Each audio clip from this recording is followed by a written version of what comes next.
katika mashindano ya vyuo vikuu yaliyofanyika chuoni Kenyatta kwa ajili ya matayarisho ya kushiriki mashindano ya Ujerumani ni mwezi Julai mwaka huu, Yvonne Otunga ambaye ni mwanariadha chipukizi alijinyakulia dhahabu 2 katika mita 200 na nyingine katika mita 400, na hivyo basi kuweza kufuzu kushiriki katika mbio hizo kule Ujerumani. Hii leo mwanahabari wetu ni Nazril Sakina ambaye ni mwanafunzi mwenza wa bingwa huyo katika chuo kikuu cha Kibabii, na anafika ili kutuarifu zaidi.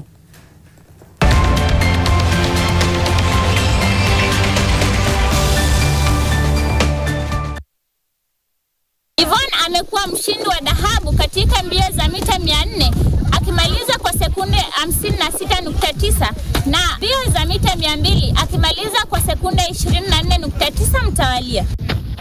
Leo hii tunaungana na bingwa huyu akiwa katika mazoezi yake ya kila siku. That time nilikuwa nafanya soka 2021 ikiwa Kusa Championship Kibabii University, nikajaribu mbio ndo nikakuja kupata kumbe ni talent.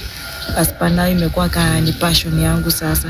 Mwanariadha huyu ana wingi wa matumaini katika mashindano haya ya mwezi wa Julai, huku akilenga kufuzu na kupata nafasi zaidi haswa katika timu ya riadha ya kitaifa. Kinzangu nikienda Germany ni kwenda kujituma. Obviously itakuwa easy, but training Aspana venye nimeanza na expect itakuwa poa.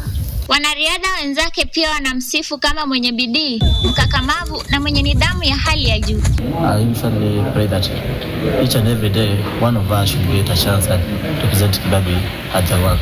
Aidha, mwanariadha huyu kutoka kaunti ya Kakamega hana mfadhili yeyote wa kumsimamia katika mazoezi yake na safari ya kule Ujerumani. Kwenda Germany bado sijapata sponsor mwenye ndasema ati ameshanishika mkono, so I may wish for a good well-wisher at least nisaidie for Germany. Yvonne anaashiria wazi umuhimu wa masomo na nafasi ya talanta kwa vijana. Kando na hayo, anawashauri wale ambao wamekalia talanta zao kuamka kutoka usingizini, kwa kuwa talanta si kusema tu bali pia kutenda. Nazril Sakina, NTV Mashinani.